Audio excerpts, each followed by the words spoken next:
Okay, we're live. Okay, welcome everybody to the Regional School District 13 Board of Education Building Committee meeting, June 3rd, 2026 p.m. Please stand for the Pledge of Allegiance. United States of America, Republic, which it stands, one nation, under God, indivisible, with liberty and justice for all.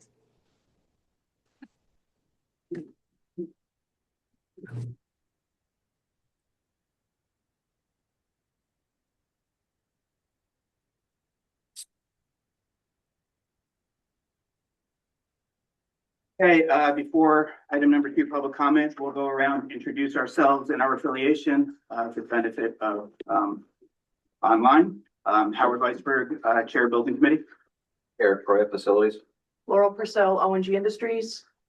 Marnie Liska, STV. Dave Carpenter, ONG Industries. Jay Corrali with ONG Industries. Person. Bob Yammer. Oh, start up. Go ahead, sir. Carson Collier, QNM Architecture. We can Brendan Brager. John Cross, Building Committee. Christine Cowan, Board of Ed. Jamie Robeck, Board of Ed. New Bay Director of Finance. I'm gonna kick it back one since Darren just got here. Aaron Alton. Building Committee. Sydney Leggett, Superintendent. Bob Warren, Board of Ed. Lucy Petrella, Board of Ed. And I'll kick it back over to you, Bob, just so they get your name. Yeah. Oh, Bob Yammer, so no, you're first. Thank you. Okay. What I'd like to do is open it up to some public comment. We do have some esteemed members of the public here. If you guys are interested, or anybody online is interested in public comment at this point, we will have public comment at the end as well.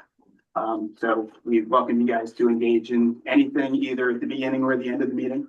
We're very appreciative of you guys of attending, and look forward to. I came to speak about the building permit fees, and I didn't know if you want to do that at the point on the agenda when it comes up, or if you want to do it now. We could always, if we amend the agenda, we could always move that up since you and Brendan are here.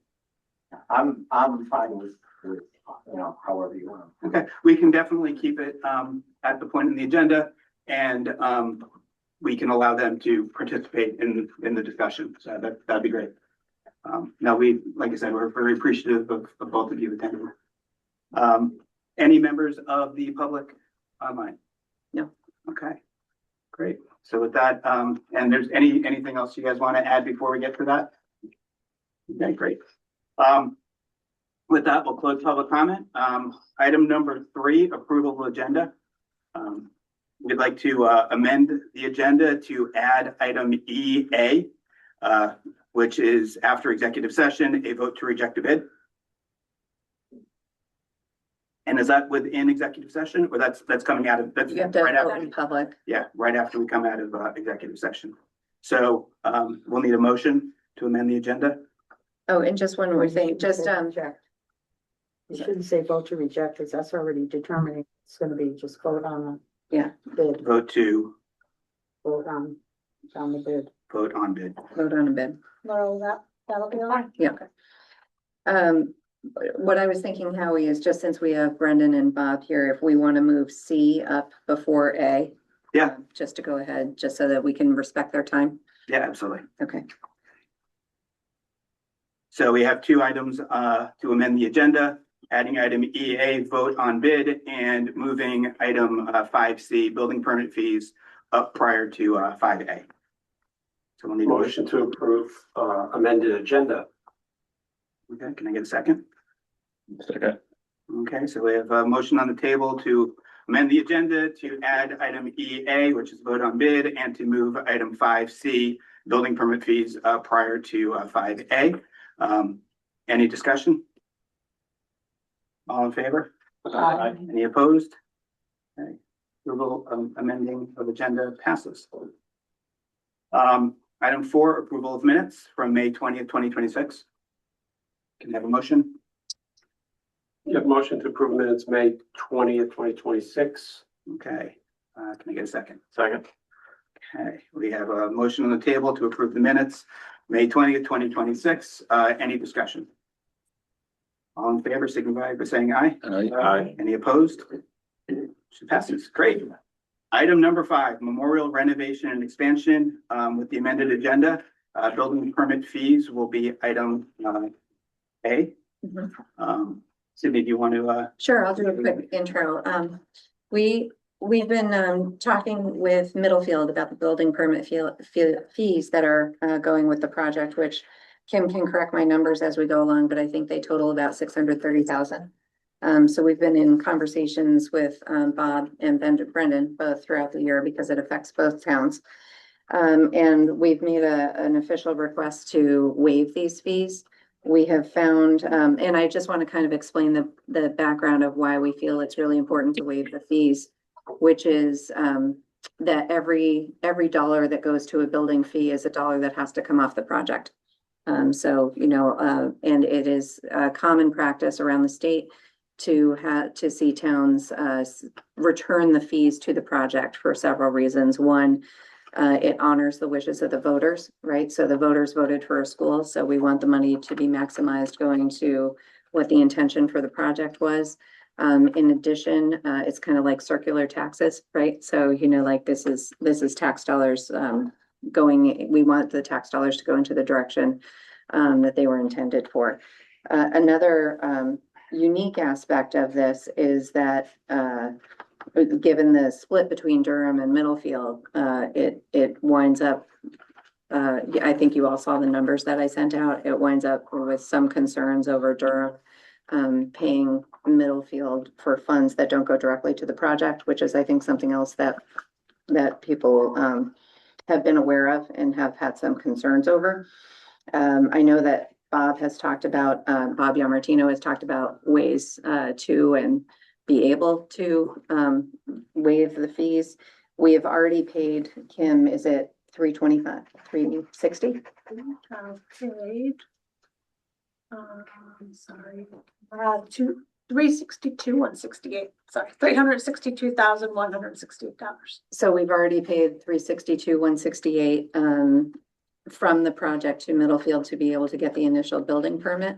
Because, you know, we're up against a very tight timeline. We want to make sure that everything goes seamlessly.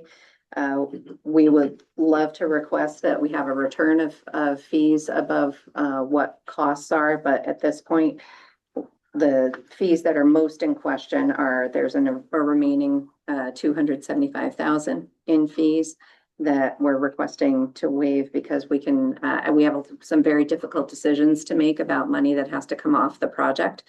And we would love to have all of that money go towards the project.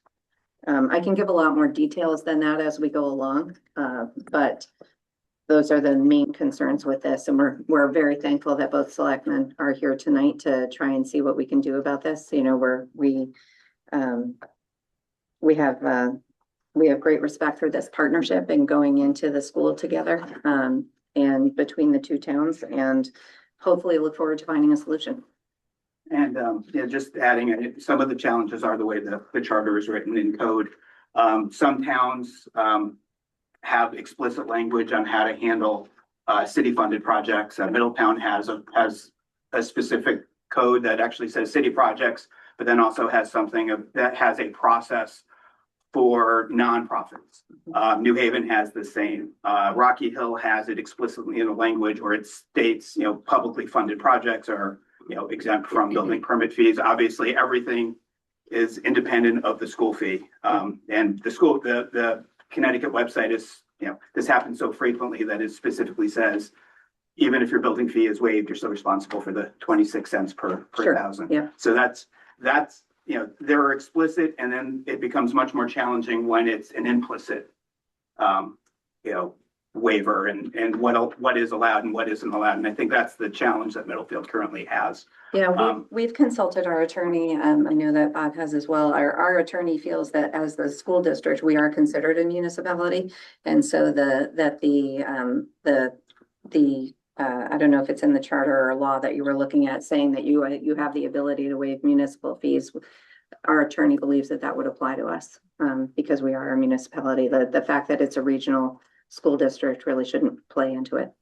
So, The other thing is, there's no expectation, of course, of, not doing anything for state fees or actual costs, right? So I know that there was the hiring of a full-time building inspector that would be doing a lot more work outside the school project. And that's something that is also, has been part of the discussion. Mhm. So, I mean, at this point, if it's possible, I'd love to be able to open up the floor to, I have one question Oh, first. yeah. How is the building permit fee calculated? Was that provided by the building official? It's a I think percentage. it's a standard for. If you go online, Yeah. I love that clock. Yeah. Yeah, you go online and you put the value in there, it automatically calculates it for you. Yeah, it's, Serviced by ordinance. yeah, X amount of dollars per 1,000 square feet, per $1,000 a project. So ours would be 60,000 units times. So the number was part of the cost estimate that OMG put together, right? That's the number we're looking at. What's the actual bid numbers? In the Right, original, but we had been, in our estimates, we knew that what that percentage was and had been calculating it throughout the estimates. Yeah, you start off with the calculation and then, when you actually go to apply for the permit, you make a request to waive it and that happens. I've been building school buildings 40 years. I've never had to pay a local fee. And I run a school district and we don't pay local fees. We just don't. It's from one pocket to the other. And it's really a benefit for the kids in town to get a little more in that school building, because it does come out of the bottom line of the project. So this would be a very unusual event to do this. the other thing that I wanted to bring up, since you're talking about the calculation of the cost, is the original estimate in the overall project budget was 50,000. Because that would represent an estimated total for state fees plus actual costs for the inspections along the way. Yeah, I just wanted to understand where the number came from, how it was derived. So it's a percentage of the total project cost. Yeah. So if you And that- go in, you can select, if you select municipal on the permit form, it comes up as automatically zero. We were told to select commercial. That's why we now, the fee is calculated based on that. And in that fee, is part of it a state fee? That's separate. Yeah, that's separate. This is just the town. So we don't have to pay the state fee, right? No, we We do. do. Everybody pays the state fee. Okay. It's a state. Very expensive. It's actually in the number that you see when we figure our system. It's built into there and then we forward the state.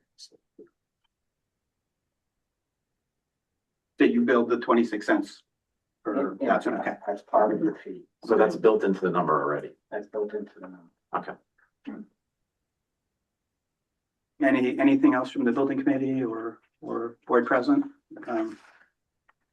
Great. Bob, we're gonna open it up to you if you have. Right, so I did reach out, so first, before the project even got off the ground, way back, I had logged a call into Brendan and I said, this is gonna generate some building fees. How does Durham handle it? At that time, he checked with his building land use office and they said, we charge the fees to the school district. I checked with ours, and our guys said, yeah, we charge the fees to the school district. At that point, I thought it was a non-issue, that's how it went forward. Subsequent to that, I guess we found out that, most all of the projects have been in Durham and sometimes they've waived the fee, sometimes they haven't. What I do know is that in the 6 years that I've been in this position, more or less, or 5 years, I've never been asked to waive a fee.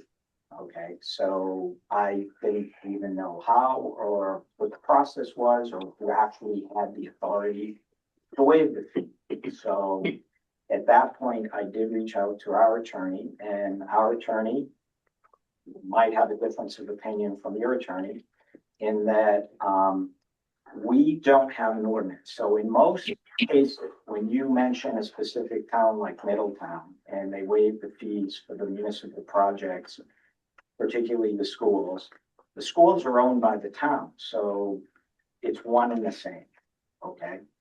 And so the waiving of the fee happens that way. We, Middlefield, do not have an ordinance for building fees. So we therefore rely on the state statute because an ordinance is a town law.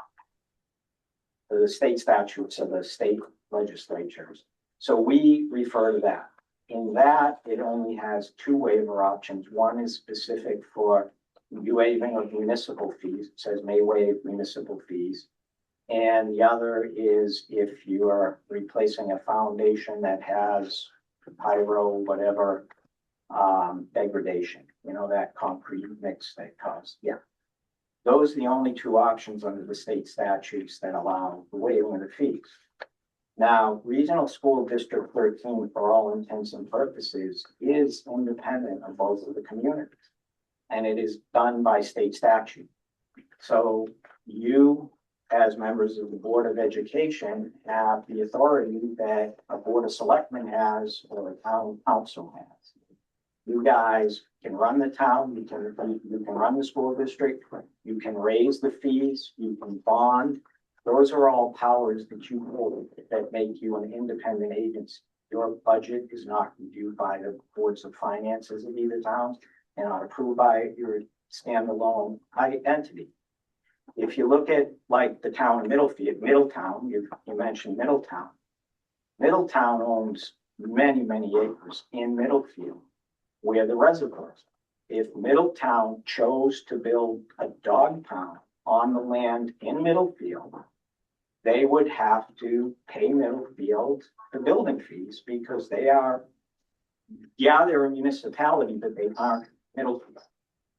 So according to our attorney, because we discussed a number of the different things, he said that the school district is a standalone entity and therefore it doesn't fall under the municipal. So then I said, well, how would we go about waiving fees if that were the case, or rebating them? Because at this point, it looks like we're at a point in the project where it would be a rebate. He said that has to be done by town meeting, which is our town legislature, which is the same body that would adopt an ordinance. So one of the things, so first of all, we're pretty sure that our town meeting has the legal authority to waive fees or whatever. We're also pretty sure that it isn't vested with me or the Board of Selectmen, because we could also say, hey, let's waive all of the fees for, you know, everyone whose last name starts with a Y. You know, we don't have that authority. We just don't have it. And so it rests with the town meeting. And so that is the approach that would need to be taken. We also, as a town, would need to adopt an ordinance, or should adopt an ordinance. One of our discussions was, should we look for adopting an ordinance that would include exclusion of RSD 13, or however we want to handle it going forward, and specifically for this one. And I think the best solution would be simply one topic at the town meeting that would be to rebate the fees or a portion thereof to the regional school district and have it as a one item rather than try to also adopt the whole ordinance, because the ordinance, in addition to waivers, should also have the procedures for adjusting those fees. Those fees have always been adjusted and set originally by the Board of Selectmen, and they've always been adjusted by the Board of Selectmen. That should be articulated in our ordinance.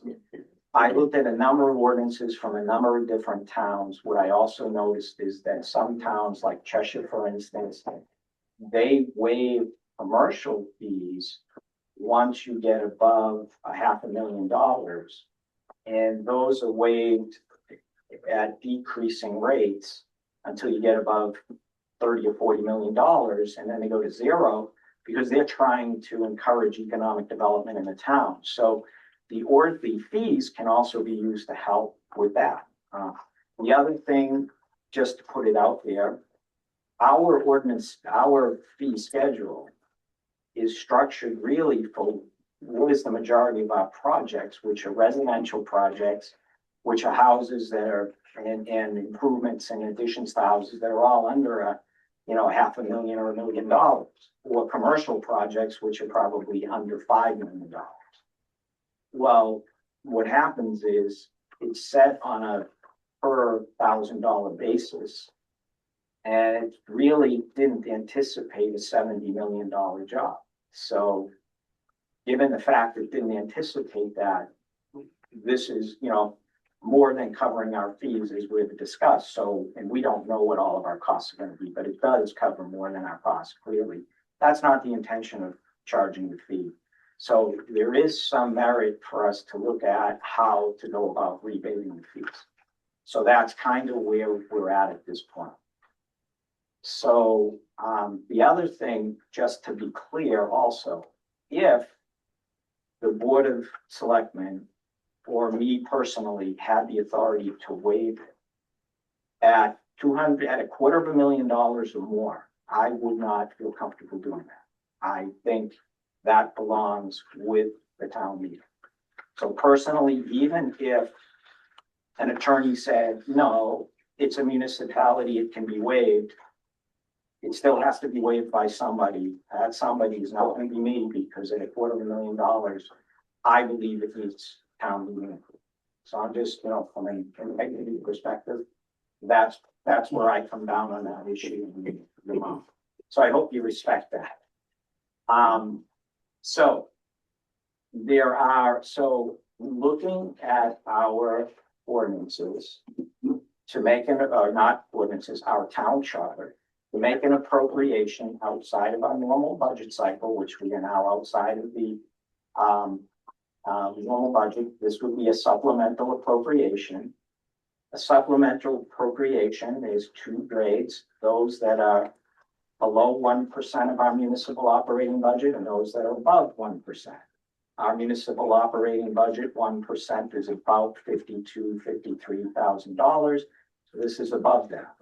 Anything above that has to be approved by the Board of Finance. Board of Finance needs to review the request to make the appropriation.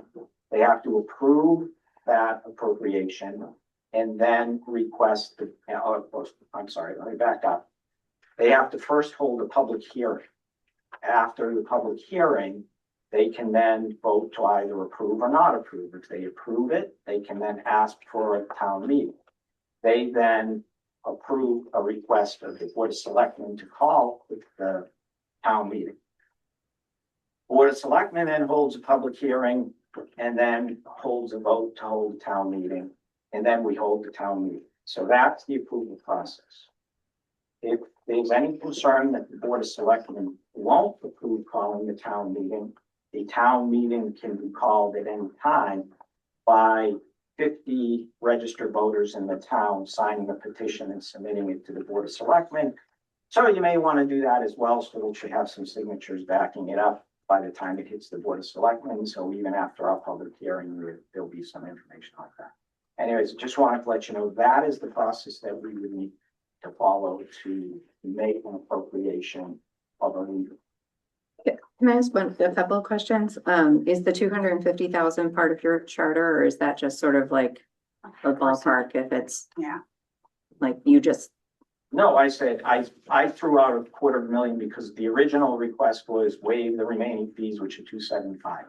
I mean, this is an expense well. So if we said waive 200, you'd feel comfortable? No, that's no. Okay, no, that's the question. No, Like, all right. where does the 250 Where number does come my in? comfort level Yeah. end? My comfort is way down at the 50,000 level, because honestly, Okay. anything above 50,000, our Board of Finance can't even approve. Our Board of Finance has to call a town meeting if it's over 50,000. So personally, I would never anticipate doing anything over 50,000. We had That's to authorize a rebate, right? Is that what you're talking that's about? an appropriation. I have to wait. The town is writing a check Right. coming out of the. So it would mean that we have paid you Right. the fee, and then the town meeting says, we're gonna put a rebate out to put it back into some relationship to the project or something else. Or even if you wanted to say it's a waiver of the current fees, the issue is you're at a point in the process where you're pulling the permits now. You have to pay to pull the permits. I have no authority to waive it. A town meeting does.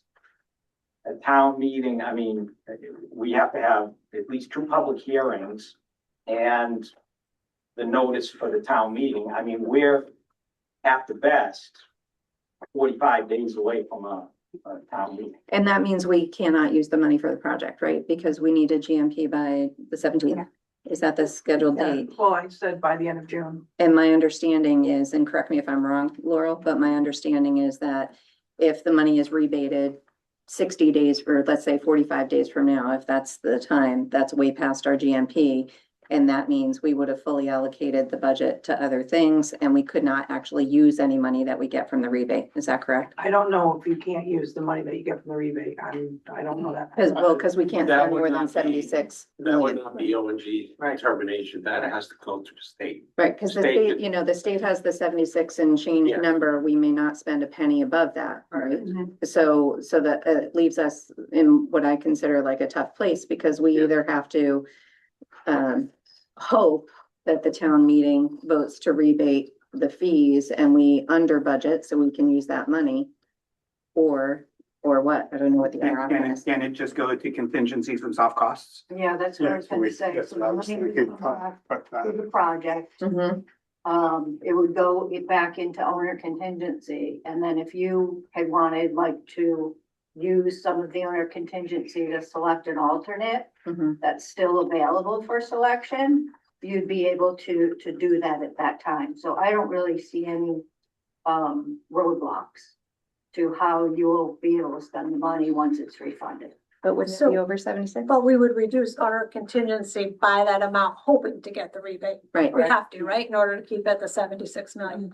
and then if So, well, we can talk about where we are budget wise, with Laurel and the value engineering, because it's all dependent on the value engineering you select tonight, right? So currently, you know, we've got a little deficit on the project, but that money could be taken out of owner contingency and we could be full tonight if that's what the vote was. So, can I ask a question? I have a question, and I thank you for coming tonight Yeah. and to try to help us through this. You had mentioned, does the District 13 actually own the property in the building? Yes, yes. Okay. yeah, it's not independent. It's not owned municipally by the town of Middlefield. It's an independent entity. And just the other thing also on waiving fees and such, you know, we have a church in town that's looking at a multi-million-dollar expansion this year, which is a large project, another large project in town. They may come to us and say, well, we're a nonprofit, can we waive our fees as well? You know, so it's like, but a school district arguably is very much different than any other nonprofit in town. But again, you know, because it opens a can of worms. So that's why I feel ultimately we're gonna need a policy that's very clear that when and if it comes to a waiver of like school district fees or anybody else's fees, this is who has the approval authority. This is, you know, the legislature, our legislature can imbue it to the Board of Selectmen, to the First Selectmen. Like there is an example, our town charter gave full authority to me to negotiate any and all leases for the town and to sign. And we negotiated a lease on a cell tower that was a 50-year lease. And the rent was gonna be fully prepaid to the town, $2.2 million. I had full authority after the negotiation, and I did consult with the Board of Finance as we were in the negotiation processes, but I had full authority to sign it. But instead, what I said was, this looks to me more like a land sale than it does a lease, even though it was a lease, because it's 50 years and $2.2 million. And I said, I would feel more comfortable treating it like a land sale, and the land sale process is a town meeting. So we held a town meeting, we reviewed it, and we had the taxpayers of the town who own the property actually make the vote for us to move forward with signing the lease. So again, even if I had authority to sign $275,000, I likely would not, because any other expenditure in our town over $50,000 has to go to town meeting.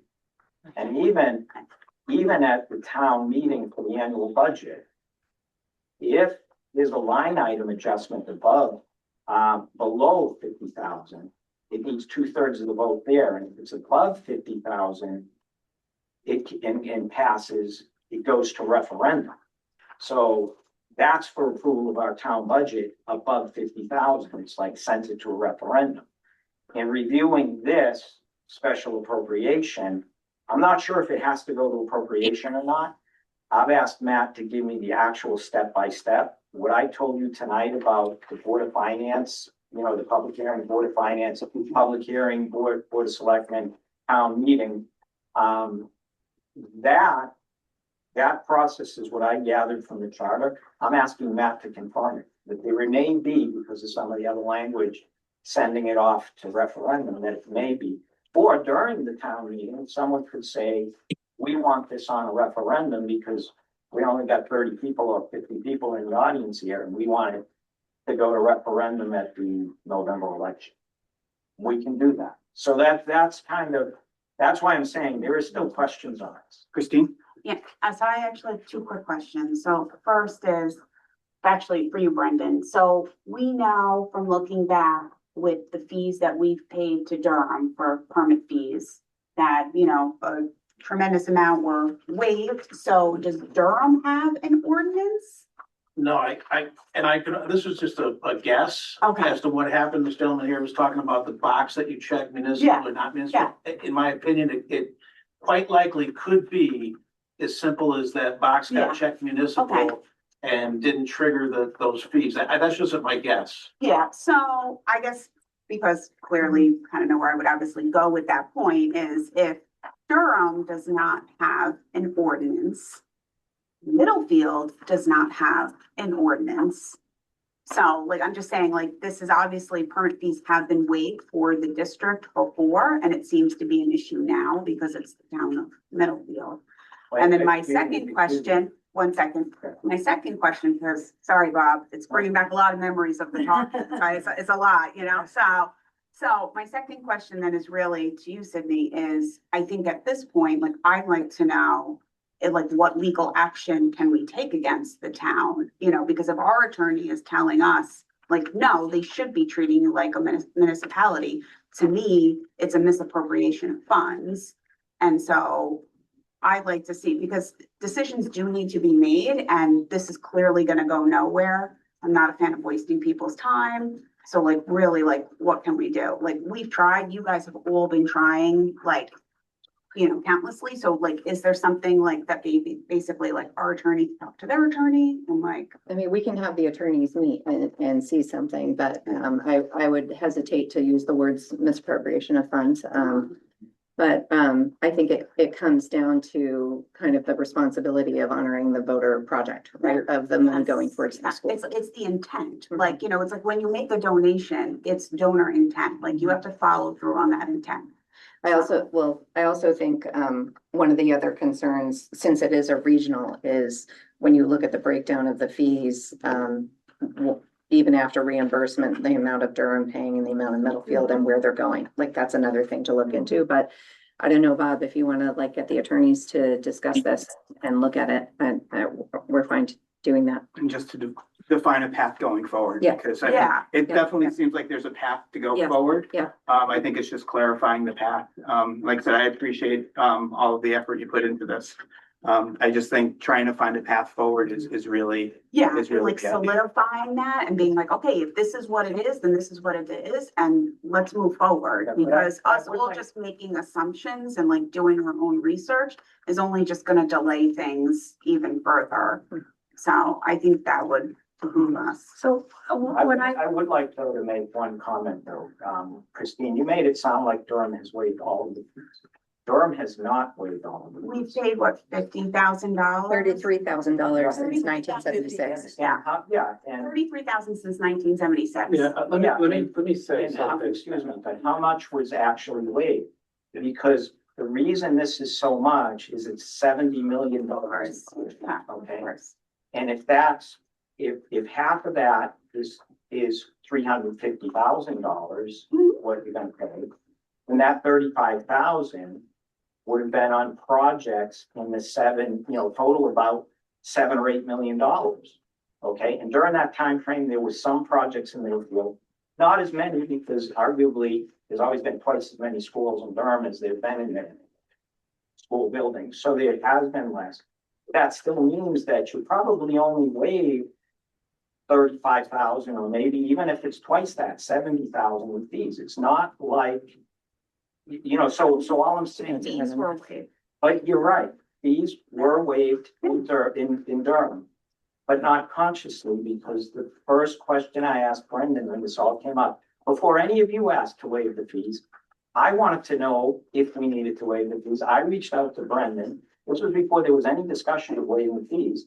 And Brendan said, I'll check with our land use, and their land use felt they weren't waiving fees. That was the original response. And I would, yeah, this was the conversation, and so this is my presumption when I did contact my assistant in land use. She probably looked at some projects and said, yes, we do. Okay, yes, we do. So that was my simple answer about never in a million years dreaming of the number we're talking about.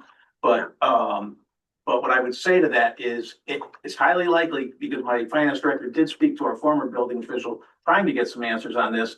And and this is just my presumption of what happened is in the permit link, that box was checked municipal, and our building official just went out and did the inspections. That's what I think happened. I don't know that for a fact. I could look further into it if it matters, but I don't know that it does. If I may, I can shed light on this, having done this for 20 years of counting.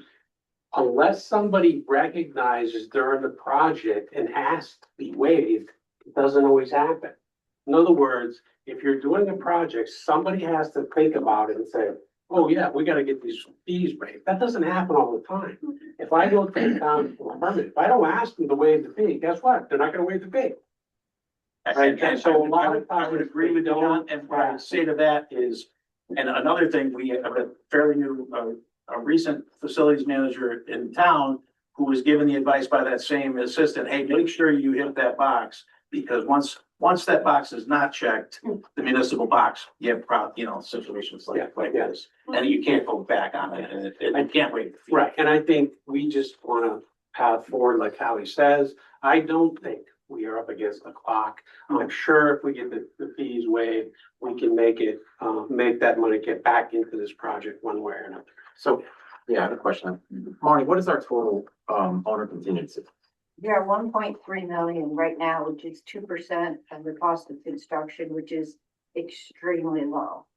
So that's when the permit fees went from the original budget that was submitted with your grant application, that $50,000, when it ended up at 623, that money came out of your contingency, and that's why it dropped like a rock. And we have a CM contingency of roughly 1.5 million right now in the project. I think it's 1.45, yes. Something like that. Yes. So, I mean, based on having 1.4 million, I think I would be comfortable lowering our contingency as you suggested, with some risk that the rebate won't be approved, but to stay on budget and keep out of issues with the state so that we're not above our total, with the expectation that the process that gets figured out tonight or in the next few days or so for a rebate, I think I feel comfortable lessening our owner contingency by that number, recognizing that we're all going to try and work together to rebate that back. Well, the 1.3 you're at now already takes into account the $623,000 of permit. So that's what you have right now after paying those fees. So if you get the fees back, whatever money you get back, that 1.3 million will increase. And that won't go over our total budget? No. I have a couple of things. Kim has something, and then Rusty had a hand up and Linda had a hand up, just so that we make sure we're hearing from everybody. Yeah. But Marnie, the owner's contingency is paying the swing space school buses and the mobile classrooms at Lyman. I mean, we can't afford to lower that on a town meeting potential award of a rebate. No, your total project cost of the 70, your total project cost has building permit fees of 623 on one line item, and the owner contingency of 1.3 on another. So that money for the permit, let's say, essentially paid out. So if that money comes back, that building permit line item goes to zero, and that money goes in your contingency and it raises it, but your bottom line never changes. Right, so you're just swapping it from permit fee to contingency. It's in the budget. We're paying the town. Then why do we It's in take the the budget. value engineer out a playground surface, The value- and your value- outdoor classrooms. Or that- add-ons. Your value engineering is basically a result of being over your construction budget. Well, right, and if you didn't have the money in the permit fees, you could use your owner contingency to do that. Correct. So we don't have the money available when we're making some decisions about value engineering and Yes. not even talking about the add-ons. That's the biggest problem. Right. We can't make an informed decision based on the fact that we've paid out the money. It would have been nice to Yeah. make the decision without, having the fees waived in the beginning of the project like it's normally done, but that didn't happen. Right. We went ahead and paid the fees because we had to. Yeah, you've taken on quite a bit of risk proceeding with only a $1.3 million owner contingency. And I can tell you that I've already projected, because of those busing costs and other monthly costs associated with the swing space, I've already got $600,000 committed against that. So you're really at 900,000 walking into the start of your project. So we really can't take any money from your contingency to buy, alternates. Howie, is it okay if we, Yeah, Rusty had a please. hand up and Linda did. Rusty, did you still want to say something? Sure, I just wanted to mention very quickly that when we were going through the budgeting process, the topic of permit fee came up. And we made it very clear at the time that we were carrying $50,000 for the permit fee. And there was no further discussion about it. I think we let everybody know. Therefore, I mean, if we'd known that there would be a full permit fee, we would have put that into the budget. But just as a point of information for you. So, do you mind if I just, what I'm hearing, and this sounds like what it'll be is that where we're at in the project right now would be, we'd be looking for a rebate because we can't wait for the waiver process. No, you're actually down from your 275 to the electric. The electrical permit was pulled, yeah, so. You're supposed to bring the check today. So whether they're waived or not, I mean, they're gonna be pulled over the time of the process of a town meeting for a waiver, so that's not an option anymore. So now it's, do we get refunded, rebate? But the risky part of that is dependent on whether it passes or not. So we have to proceed as so they're not gonna be rebated. that way. Yes, Yeah. because I don't know that it will be approved, Well, exactly. We don't know and that's- that. Yeah. so we That's why I can't would assume that it argue. will be. Yeah. And so if we lower our owner contingency, well, then we're negative there. So I don't see where, and maybe you can help me, and maybe it's a different conversation than this, because that seems like that's the only path forward. But like how we put that in and then offset so that doesn't increase the budget. Our attorney said, obviously, you cannot spend anything over the 76 million. So if we were to take a rebate later on, the money gets donated back or whatever, and then we add something on like the outdoor classroom. Well, now we're over the 76. No, it's the same pot of money. No, Okay. nope, I don't.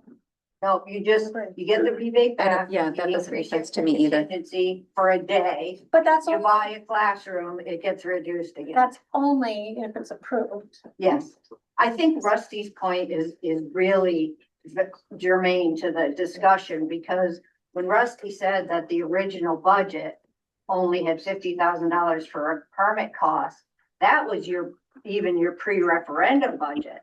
So when you went to the taxpayers to ask them for a chunk of money, there were never any permit fees in there. Or 50,000. So that's just kind of, connecting those dots there, that even when you went for referendum, you didn't ask for money to cover those costs. If we knew there was going to be permit costs, Rusty would have added it to the budget, and instead of the 66 million for whatever project, it would have been $600,000 higher. 75 million, Yeah. $600,000. Right. I have two questions, one of which, Bob, may be better for the June 15th meeting, so if I say it and it's not appropriate, that's fine. My first question, I want to circle back to the idea of having the lawyers get together, and I'd like to get a commitment from both parties, because often the answer one gets from a lawyer depends on how a question is asked. And so I think it would be very, very valuable for the district lawyer and the town lawyer to get together to have this conversation. So I want to put out there, can we move forward with that idea? So I can, our attorney said if their attorney, requests a town meeting, we have to respect that. If they're, well, but we don't, Yeah, but so, we just want a meeting. So, Okay, yeah, yep. so we're just saying, Right, we right, have a right. commitment. And- We know we have a right. commitment on this end. Do we have a commitment from the town of Middlefield that you will arrange for your attorney to meet with our Board of Ed attorney? I don't have a problem with that, but I do have a question. What is the question we're asking that? Because if it's, does it get waived? I go back to the fact, I don't know how to waive, I don't have authority to waive. I think the question is, can the region 13 be considered a municipality? municipality, that's the in way question. It's written, yeah. Be considered part of Middlefield's municipality. Yeah, You can say, well, I don't know, I haven't seen the form. Does the form specifically say Middlefield municipality or does it say municipality? It says municipality. Okay, so that's the question. If that's how it's written, then that's what we want confirmation. I mean, that's all well and good, but go back to the intent. If Middletown wants to go to Dogtown. So I'm and in glad you Middlefield. brought that up again, No, but I'm because it is saying- unconscionable to me to think of comparing a dog pound with a school that our children go to. Okay, look, I have dogs, they are my kids, but thinking about how the dogs at Middletown Dog Pound would probably be Middletown dogs, or at least regional. But we're talking about children from our community. It's very different. The I- taxpayers are their children, so it's a bad analogy. All right, so it's a bad analogy, but I will tell you that for many years, Middlefield owned Powder Ridge while we tried to dispose of property. Yeah. And for those many years, we did receive tax bills from both Meriden and Wallingford, who own the land at the top of the hill. And because the turnbuckle at the top of the hill was in the city of Meriden, we got taxed for the entire value of that. So I'm just saying that, you know, Meriden, Wallingford, Middletown, Regional School District 13, Regional School District 15, they're all independent. You know, But the difference is that our kids, right? And understand that. I also think that we should be doing the right thing because it's the right thing, not because Meriden posed us, you know? that should be the answer. So that kind of leads me into the second question, which again, may not be this Can we conversation. stop on that for a second? Yeah. If Meriden had always charged taxes because it was privately owned by Powder Right. Ridge, and then the town took ownership of it. Did Right. the town ever ask for a waiver of Meriden And as a municipality and from Wallingford? Yes. And they didn't grant it? Wallingford, I think, did after the second year, and I think Meriden by about the last year, which was about 7 years in, finally said, because we asked each year. And they finally did. But it is, it is a standard practice. Meriden owns property in Wallingford for the landfill and for the airport and does pay taxes to Wallingford. So it is a fairly common practice for. Yeah, Maine but to own so municipality. if the District 13 owns, The land in the building. how is it, what status on the tax rolls does it waive tax? We don't pay tax. Under state statute, we can't tax hospitals, schools, churches. And then we're supposed to receive pilot payment in lieu of taxes from the state, which they have basically got to waive. It's why like New Haven is going bankrupt, is because New Haven is not allowed to tax Yale on their properties, on their hospitals or their schools. And they were supposed to receive pilot funding in place of that. But for the last 20 years, the state legislature has not increased the pilot funding.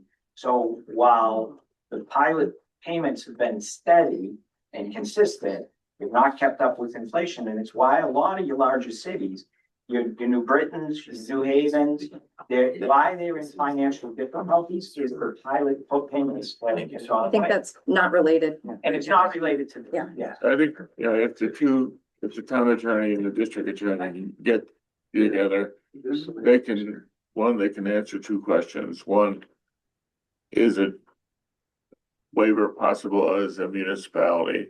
Two, if not, how do we go about, if there's a rebate and the town is willing to rebate some of the money, how do we go about doing that? And what's the process for that?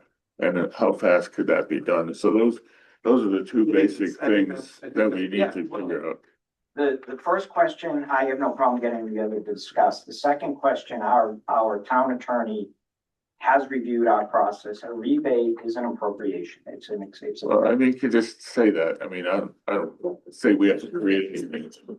Chris, I'd like to see that in writing Yeah. from the lawyer. Well, let's look at the first path first, because I think regardless of whether it's a dog pound, whether it's a turnbuckle on top of Powder Ridge, the use doesn't matter. If it's a municipality that's proposing something in another municipality, it seems like under the state statute, if they're recognized municipalities, then there is a waiver option under the state statutes. And I think that's the first thing the attorneys and the selectmen or whoever should be involved in that should discuss to see whether that's an option. If that's not an option, then we go to step B with the refund. Yeah, we're a regional entity that exists solely within these two towns. So the question is, are we a regional entity or are we essentially a municipal service within these two towns? It's kind of like Dimeo. You know, it's we're not servicing any other towns. We're not doing work in Deep River, but are we considered a municipal service for the town of Middlefield and Durham? And since they pay for it. Okay. So, once again, I really appreciate the time and effort. This is fantastic. If I could get on Darren's statement about if it's a waiver, if it's a municipality and there is a waiver. Again, I don't know who because it's not an automatic waiver, it's a may. The state statute is may, it's not will, okay? So if it's a may, someone has to grant the permission. So we go back to the very first question is, who has that authority? They can answer that too, right? Because let's put it this way. If you weren't a regional school district and we didn't have children in the school, I wouldn't be sitting here tonight. The answer would have been no. And we would have asked as a waiver as a nonprofit. And the answer would have been no. Yeah. I mean, I'm just saying, there is, nonprofits aren't even contemplated in the state statute under which we're operating, which is why the answer would have been no. Now, if and when we adopt an ordinance, we can put those things in. If our plan of regionalization at the time they created it said, oh, by the way, all building fees will be waived from both communities, then we would abide by that. Maybe it's in it. Check if it's in the plan of regionalization. I don't believe it is because I've read it a few times. Well, we have built regional school districts. I built regional schools and the fees were waived. Yeah, so were they waived because the towns had ordinances that say you waive regional school I districts? suspect, I find it hard that Middlefield is the only town in the entire state that doesn't do it. We've checked with every regional district in the whole state, everyone. All right, well, okay. Again, it's very unusual. But I think it's important. We've got a path going forward. Once again, thank you for your time. And you're obviously both more than welcome to sit through the rest of this. Before we close out item 5A, not 5A, 5C, is there anything else before we move on? And Well, we'll set up the meeting with the attorneys, and then Yeah, whether, I'll let Matt know. Yeah. Expect a call. yeah, and then if there's no municipality waiver, and then we go to the town meeting option, right? And then I think we need to talk about, the request for the amount that's waived. But again, I go back to, I think we're already saying that we'll waive it because you are like a municipality. So you would support that? Well, if I wasn't, I wouldn't have been here tonight. Well, thank you. What I'm saying is I was trying to explain to you that I think even if there's a waiver as a municipality, I still think it needs to go to town meeting for approval, ultimate approval to grant the waiver. That's what I'm saying. Okay, well, Howie and I will work on that petition if that's the case. Yeah. Well, the petition is only to assure there's a town meeting because if 2 of the 3 board of selectmen say no, there is no town meeting. But the Board of Finance, we still need to put something in front of the Board of Finance, which is this is the amount we're asking for to be rebated, and I do think Middlefield still should cover their costs and so forth. Oh, absolutely. Right. No And I one would know ever ask for you to everybody's not in do that. agreement with that. Let's make sure that we have a number that you're gonna propose to the Board of Finance, because that's what the public hearing will be based on. That's what their vote will be based on. That's what the Board of Selectmen's public hearing will be and based on, and that's what the town meeting will be discussion of. So that's. Some of the regional districts said the permanent fees, their municipalities considered that taxes. And under that state statute of property taxes, this is the same thing.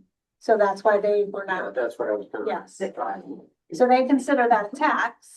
And they're tax exempt if they're hospitals and schools within your borders. So they waive all the building fees for churches, taxes, schools, the daycare centers that are nonprofit. We can only speak to the school districts I select to. I can't answer that. I but- can speak as a nonprofit. I've never paid a permit fee in many, many towns that I've built buildings in. Okay. So good luck with the church, Bob. Okay, any other items on, any other items on? Firehouse building. Right. Thank you, gentlemen, thank you so much. Okay, we will move on, from C to A, construction partner update. We'll start with O&G. You guys can take the, Mike in whatever order. QA and M are first, I think. Oh, you want QAM first? All right, QAM. Other part. Okay. Short little update. So we're actively working with ONG and STV just on CA monitoring. As construction continues at that point, so I won't go too much into that. As an FF&E update, so we did complete our either first or second meetings with faculty related to FF&E furniture and equipment for the overall school. Kind of started to grease the wheels a little bit, solidify some product ideas as to what would be useful for them prior to leaving for the summer break. We will plan on following up with them once we return in the fall as we work on kind of finalizing that documentation at that point. And then the other small update that I have was just in regards to state change order number 1. I did receive a call from Kermit Thompson over at the state, asking a few clarifying questions related to some of the change order work there. So we are actively working on getting that clarified for him. So hopefully in the next couple of weeks or so, we'll get an updated letter, which then will allow us, the district to actually get some reimbursement back from the state at that point. And then other than that, Kim, you let me know if we want to discuss the survey, the Eversource survey. Yeah, please. Okay. So there have been a couple of emails back and forth, and I don't know, Eric, if you have a little bit more information on this or want to chime in at all, but it sounds like there is a need for an Eversource easement to be established on the property, as that was never identified in any formal capacity previously on the property. As such, we received an email just to see if Benesh would be willing to kind of do that. I've spoken with them, and they have provided kind of a fee in order to do that. It would just be a pass through from our contract in order to do it for the value of $2,750 at that point. So it is a little bit of a lengthy process to kind of get that moving. So I wanted to put that in front of the committee tonight. If you are okay with that presented value, we can take that. And if you want to vote on that as an add service to our contract, we can start moving that along as part of the process. This is for an easement for Eversource from for the primary to come into the transformer. From the roadway to the new location to the transformer, yes. So we moved it, right? Even if they had one of 50 years ago, it doesn't matter. We're moving the. Yeah, I get it. 2,000 seems like a lot of money for an easement now. That's a Benesh fee. Yeah, that's just that. That's not even a lawyer. Yeah, legal fees too. Are they writing the, is that the survey or are they providing all of the? So it's the survey reports and the application. They'll Okay, coordinate all that through Eversource. okay, So that includes the request for service, Correct. yeah, it's fine. and they're gonna provide a legal description for the easement for the attorneys. Yes. There you go. Yeah, it makes sense.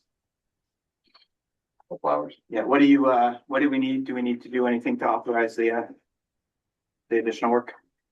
I don't think so, as long as we're all in agreement that they Yeah, can that's probably proceed. just Doesn't word need it to be through a now. formal- We don't Yep. go to And if- referendum. We don't in a town hall meeting? No?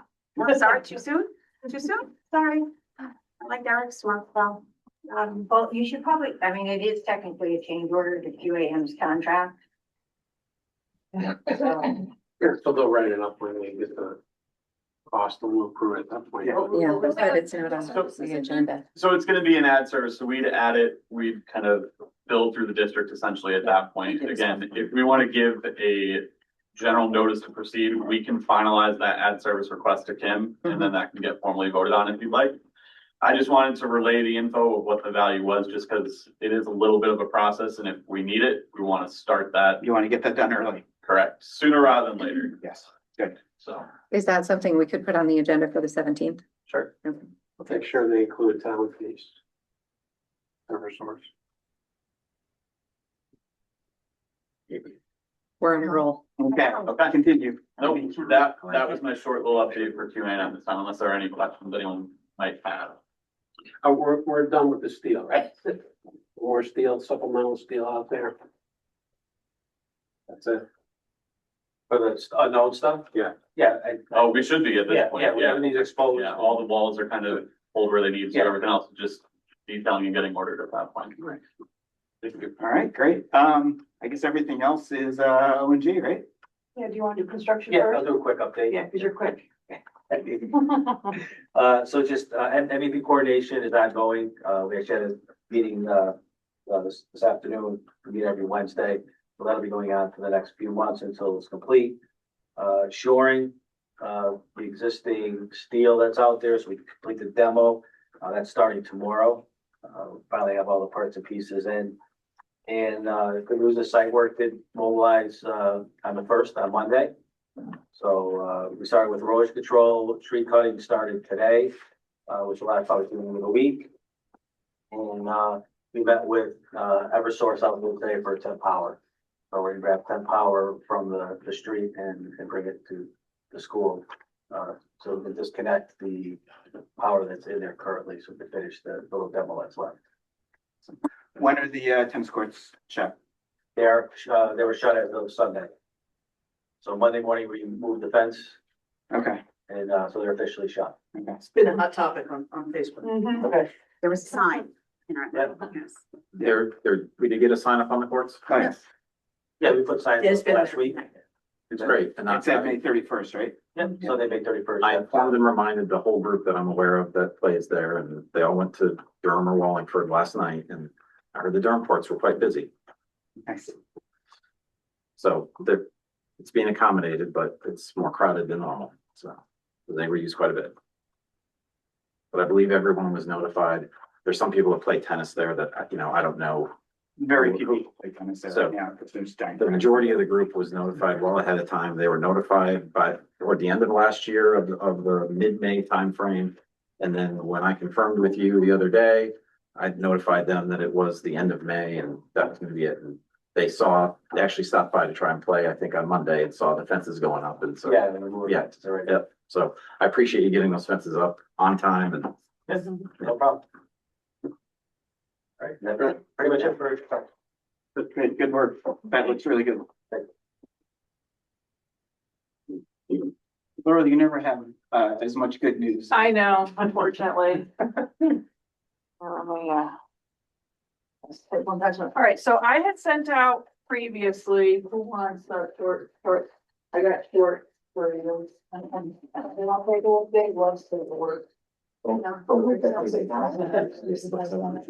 Right, I sent out a huge, well, I shouldn't say huge. I did send out an entire document, but I only brought with me little excerpts of, this is the important part, so I kind of wanted to walk everybody through this. I am 60 pages. I am not expecting any sort of action or anything. I just want to present the information so that if people have questions, I just want to introduce you to what's in here. And then you're free to study it, afterwards. I will be looking hopefully to get an approval at the 17th meeting. Is there going to be a Board of Ed joint meeting? That's what we're planning on. So the plan is to get approval at that meeting so that we can continue moving forward and finishing writing all the contracts and all our submittals in, because we're under the gun in that respect. So I also have the Mason letter that's reflected in this particular, it's upside down, I just noticed that. I have the Mason's letter because we did vet them, so we can go through that afterwards, but let's just take a dive into What this is called the attachment to the GMP. It's actually gonna be an AIA document, if people are familiar with that language. When we have our contract with you is on an AIA, there's gonna be like a 4-page contract that's gonna go. So this is the attachment to it. So the first thing that we have is, I'm on the table of contents, so there's these exhibits. So we're gonna start with the cost summary sheet of where we are as of this date. It should not change that much between now and when we meet, in 2 weeks. We have the bid results that are in for the various phases. I did not print that out because you guys have them, you have them online. Trade contract award summary sheet is what's upside down. Schedule of GMP allowances, things that we've identified that we know we're gonna need cost to cover for costs. This GMP is assuming that there's gonna be some value management items that are accepted, and that's reflected in the value. The real meat, other than the cost summary sheet, is the assumptions, qualifications, exclusions, clarifications. That's the thing that is the most important as far as what's in and what's not in. The other exhibits, Gs 1, 2, and 3, are literally just a listing of all the drawings, so I did not print that out. And then the project construction schedule, that was actually issued in one of our addenda. That's what is bought by our trade, so our GMP is reflective of that original schedule. So I didn't print that out either, because that's long and unwieldy. So I only printed out the things that I was gonna go over with you tonight, which are the cost summary sheet. And I apologize for the trade contract, the CM allowances, we'll go over the value management, and then we can spend as much time as you want going over the pages of the exclusions. All right? Good so far? Yep. Okay. Guaranteed maximum price, which is considered exhibit A1. And for some reason my page numbers didn't come off on this. This is the first sheet, and I figured the easiest way to share this with you is you have been approving our pay applications for phase 1. So that 1,834,086, that's like old news. So I just kind of kept it its own column. And then I just put phases 2 and 3. This is the rest of the job is in the second column. So this is what we're going to add on to that original AIA pay application. So that all the way on the far right-hand side is where we just basically total everything across. So the first category is construction costs. We have our trade contractors. For phases 1 and 2, we had a CM allowances. This was back in the day when I was trying to get the original partial GMP through. We had that value. And then phase 3 trade contracts is this cost summary, this contract award summary sheet. So you'll see how the total pulls into here. The CM allowances we're going to review, and then the value management we're going to review. The CM general conditions, general requirements are based on our contract, the contract value. There's permit fees in there that are not, only the phase 1, we paid the building permit fee because the owner paid for the phase 2 building permit fee. That came out of somewhere else. We had to pay for an electrician for hooking up our trailer. We had the bid advertisement costs, so we put stuff in Middletown Press, LeBeau's. The CM contingency, we have 2.4% instead of 3%, which is in our contract. We have a CGMP clarification for that difference between 2.45 and 0.55. And you'll see that there's, we're not carrying any contingency now for phase 1. That 60 million is solely based on, so we're carrying contingency on the total of the construction costs above that 58.9 plus the general conditions and general requirements. So that's where I come up with the 60 million. And then the general liability, performance and bonds, those are all values from the contract, and the fee is the value of the contract. So total for the GMP, we have a 66,105,503. I put the pre-construction cost below that, just so that you would see total construction cost is 66,382 in case you have STV's budget. Marnie has the total construction cost and the owner's cost. You can kind of see where we were. I picked it. It matches. Okay, good. So over the total project cost with this value of GMP of 66,105,503, how much over are we? I'm tapping it in right now. As of yesterday, I make a couple tweaks to your markups. We were around $100,000 deficit. Okay, that's with the value management that's in here. Yeah, but I'm gonna plug everything right now while you're going over. Okay. So this cost summary sheet is driven, the dollars are driven from the other backup items, and then it's basically the markup, so. We'll go into the other values, but anybody have a question on what we have on the sheet?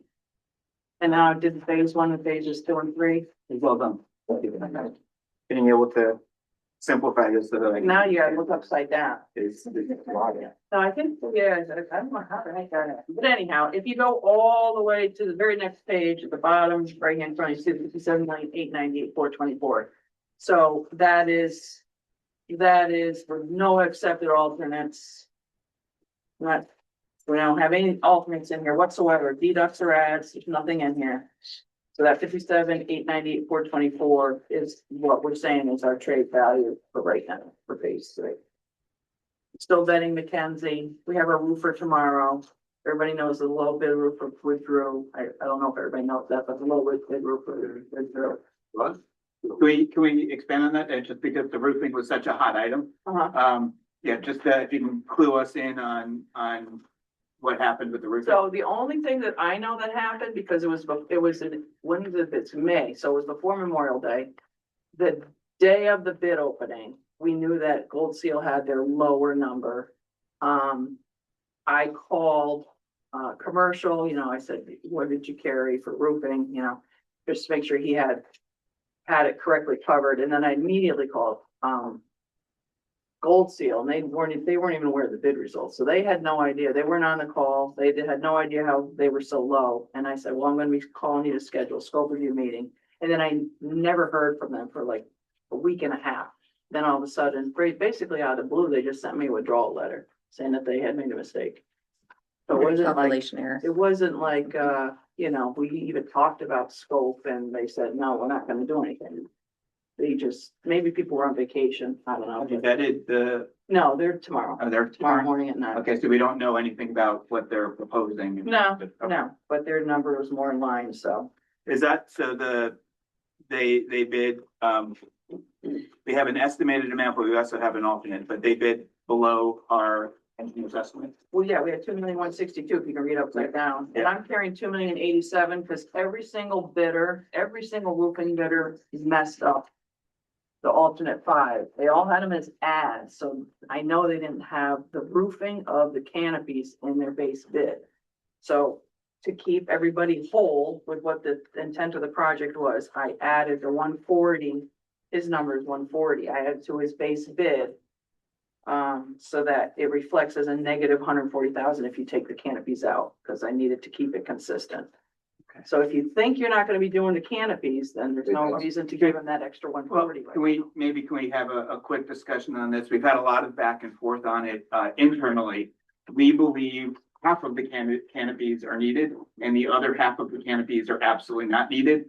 But we wanted to touch base with Carson and see if we can actually get a rendering of what we believe, because the gymnasium side definitely needs the canopy because of the brickwork issue, because of the fact that it's a covered path between the parking lot and the school, and it would aesthetically match the roof line of the office wing.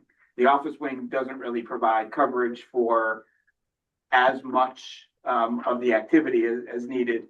And aesthetically, we think it works well. We just want to, we have a rendering of both. And I was gonna try and match them, but my computer skills are gone as they get older. Yeah, so we do believe that that's probably where we think we should be going, but want to verify it visually. So I don't know if that needs to enter into your discussion with them and at what point it should. Because when you're discussing it with them, you probably should say, this is what we want to do, and then try and get them. So what I'd suggest, if you need a rendering to kind of update that concept, we can absolutely work on kind of getting that over to the committee at that point. What I would suggest, maybe we hold off on that in-depth discussion until Laurel has the opportunity to get to the value management list items. And then we just evaluate where we are with what items that are currently listed. And then we can talk about some of the other finalized items other alternate items, other value suggestions that are still up in the air as well. It's just, my opinion is it's something that, I'd rather pull money off of that and put it into something that we want to value in, that is proposed to be value engineered out, that could cause an operational cost down the road. If we want to go longer life cycle item, if we want to go stronger items, and if the canopy isn't necessary and it looks good aesthetically, just go with it and save the money and use the money elsewhere. Rusty has his hand up. Yes, unless Rusty really likes that canopy. Rusty, go ahead. You're muted. Rusty, you're muted. Yeah, I think you really should keep the canopy. That's where the students are going to be standing when the buses are rolling up to pick them up and drop them off. But at the same time, I'll tell you right now, a lot of those contracts that have been agreed upon include the canopy.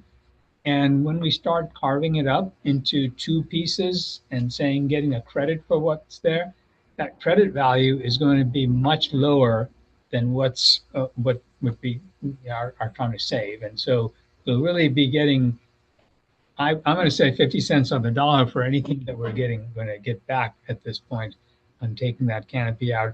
I'd like to try and see if we can work it out with some other value engineering as we manage the entire value management process.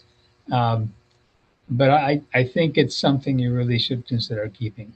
For essentially for the bus station, for the afternoon bus queuing, For the drop off and the pickup times. Okay. And I would have said if we'd taken the approach where some of the other contractors are already we'd not included in their bids, in their approved bids, then maybe we could have negotiated some of that. But because it's going to be now broken up into two sections, it's going to make it more difficult. And all of a sudden, this larger portion of the canopy will be probably more than, less than the 50% even on the total value of the canopy. But let us try to work on it and see, what the actual credits would be and if it's really even worth it at that time. Okay. Okay, thank you. So in order to give you a consistent picture, I had to add it to their number and to represent the credit of taking all the canopies out, because that's what that'll. Okay, thanks, sir. So that's the trade contract award summary. The question for you. Yes. Were you able to get any value engineering on Ferguson on the mechanic one? Yes, we're gonna get into that in exhibit E. Jump out. That's okay. CMGMP allowances, exhibit D. Again, that allowance number one was you've seen it before for phase two. It was just to carry some additional lead paint, base paint abatement. And then 2 and 3 are what we've identified for phase 3 CM allowances. So the 20,000 and the 125 is the 145 that comes forward on the cost summary sheet. So number 2 was just, I just harkens back to the days when we were doing the cost estimate for the hazardous materials. And I remember Panoni had put on, because he wasn't sure if we were gonna run into it, the transite water line. He wasn't sure if that was gonna be there or not. I did not assign it to the phase 2 contractor because he's not digging out front. So I'm just kind of keeping that in play in case we do run into it, because that was their cost estimate back in the day. We don't have to carry it, but I just put it in there. That's where that came from. The other items 3, there's A, B, C, D, E, and F. These are items that as we were doing our scope reviews with contractors, we realized that, like, I know I didn't assign the floor hatches anywhere, not that they weren't specified, but I didn't wholeheartedly say who actually owned these 2 floor hatches. We have these 6 precast benches that there are specific detail on the drawing. So there was a detail, but they weren't clearly identified on the site plan, like they weren't highlighted.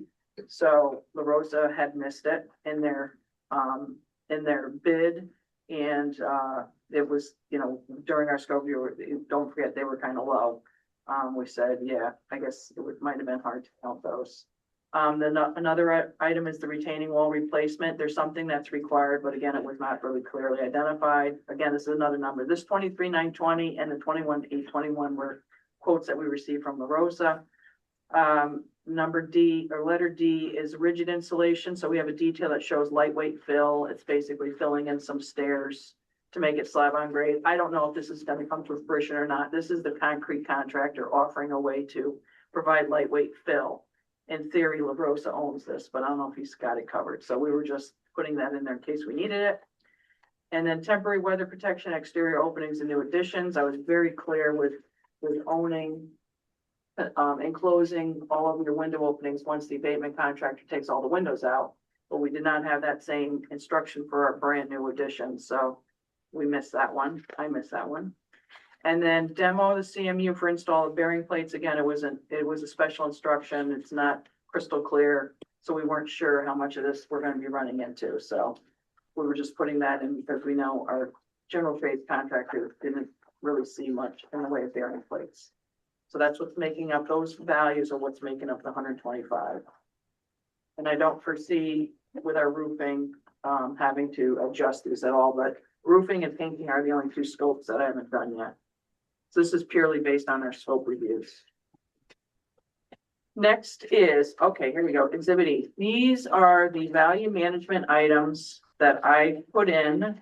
So we don't have to include them or we do. This is just what the number I was carrying forward, the 700,821. That's where it comes from on the front sheet. And this is what this is all based on. So I don't know if we ever agreed. I don't know if we ever agreed on 1, 2, and 3 that this were going to come out. But one thing that we did do is we said, all right, if we do include them now and you decide that you want to change your mind, when's the latest you can possibly pull it out? We are really running against the clock here as far as changing scope, you know?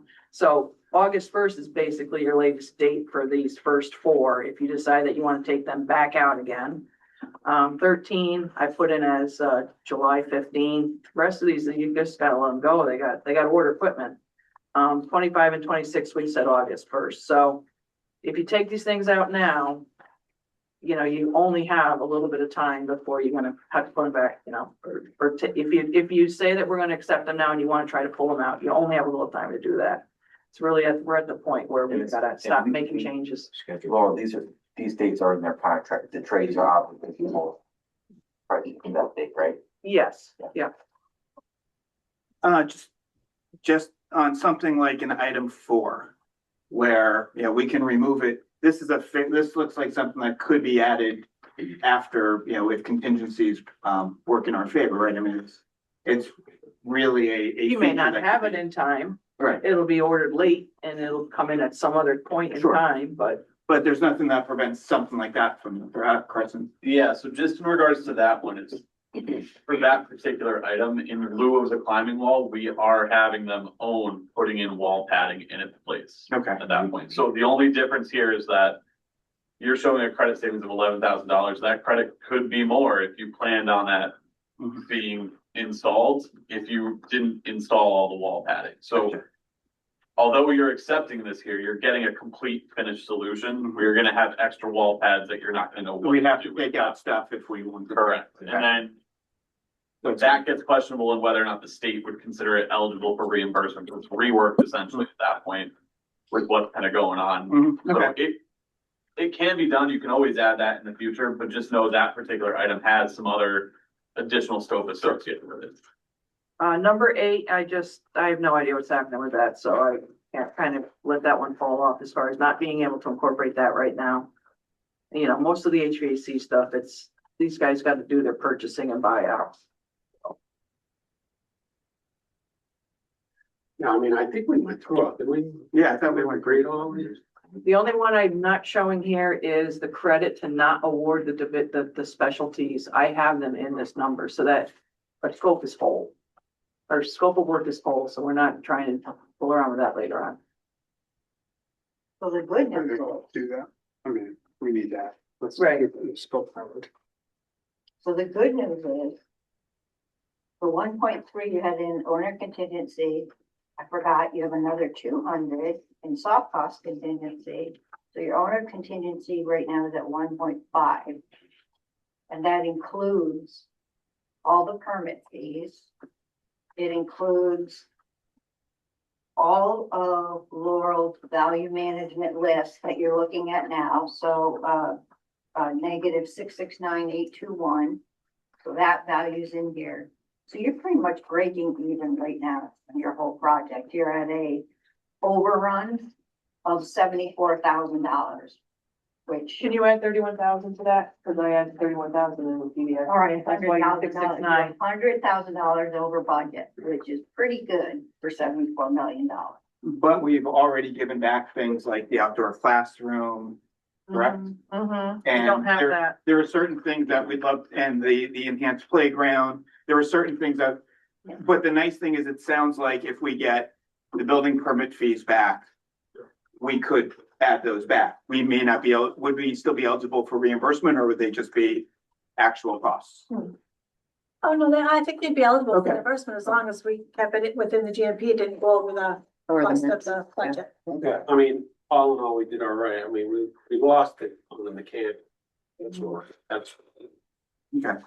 We need, So- need the rest of them over there. So I guess the question is on the HVAC, like, Greg had asked, what were the, value engineering, improvements to the HVAC system? Well, they're listed here. There's 13, 14, 15, 16. So it's just these 4 items.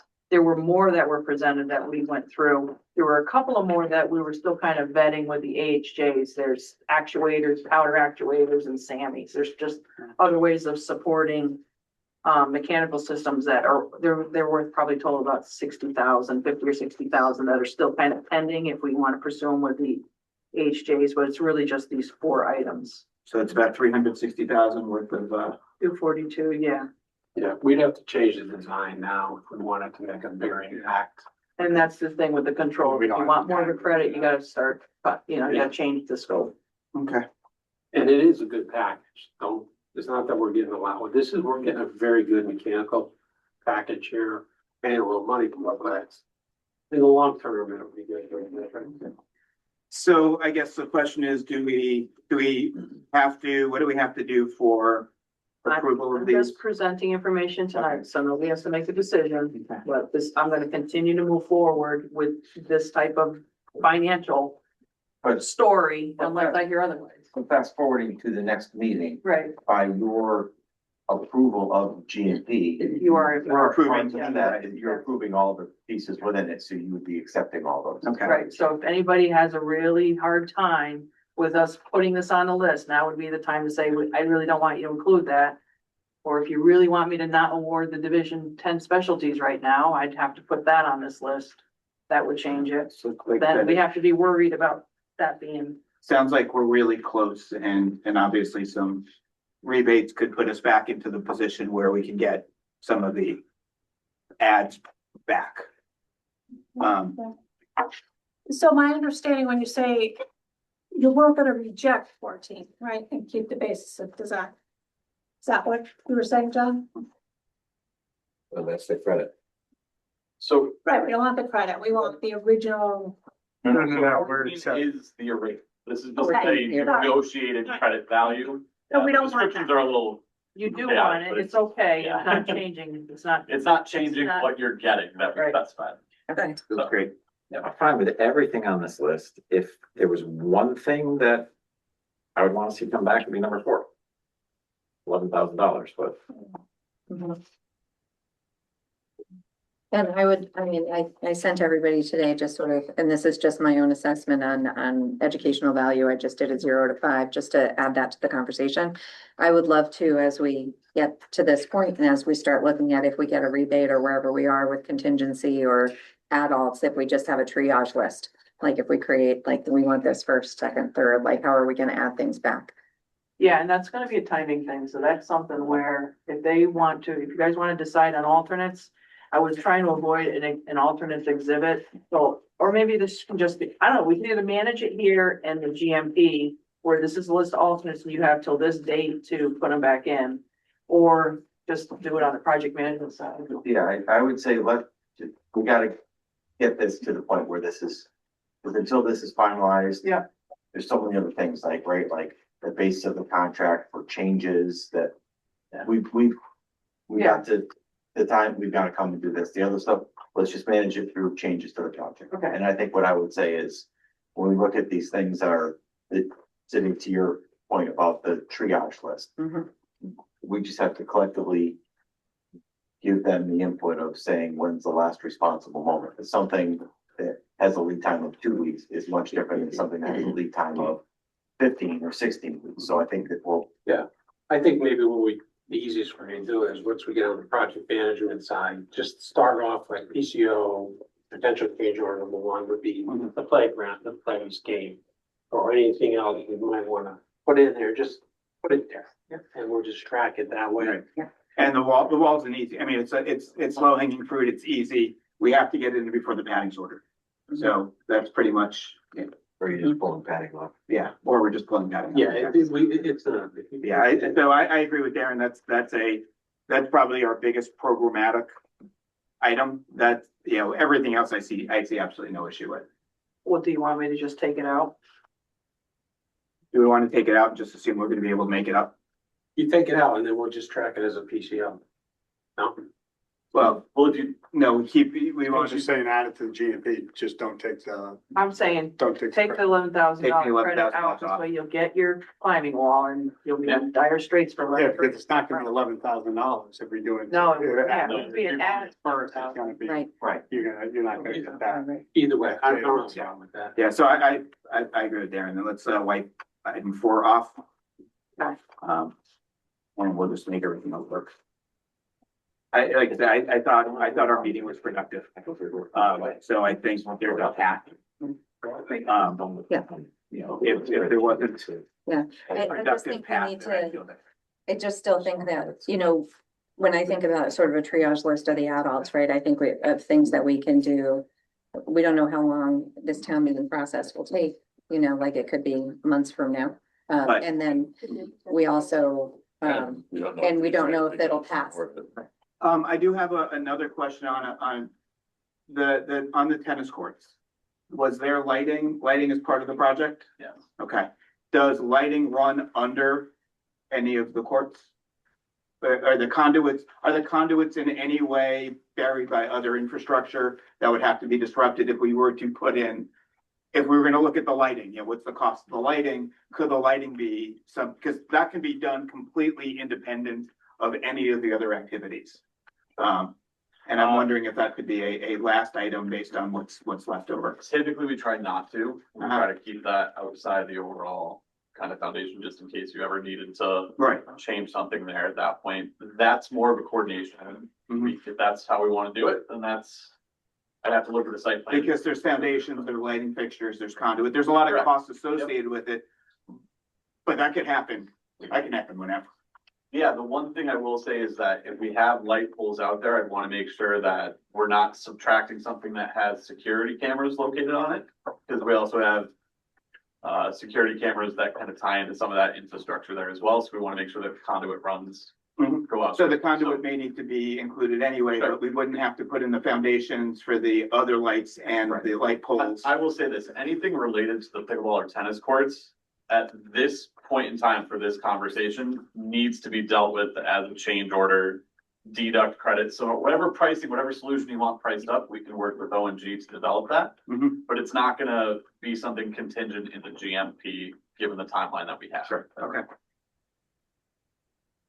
Okay, so I'm gonna delete item number 4, and that's it, so your credit's gonna come down a little bit. Meaning just, But if we needed to address a budget issue at the end, that's essentially well, we just have to be careful because like as things are procured. we want to hit it before parts and pieces with the rest of the job. They're not gonna wait. So I'd say if. Somebody's gonna buy all the light Yeah. fixtures right now, and they're not gonna hold off on those, just those 6 that are around.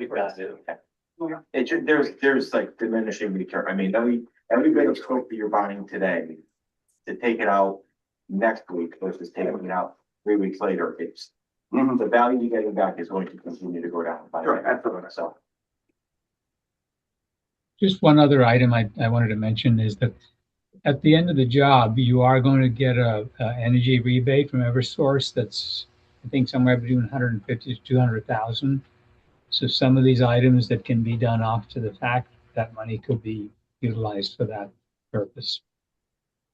But Rusty, but the one thing with that though, I believe doesn't the state factors in all of those rebates and they deduct that from the reimbursement state provides to the project.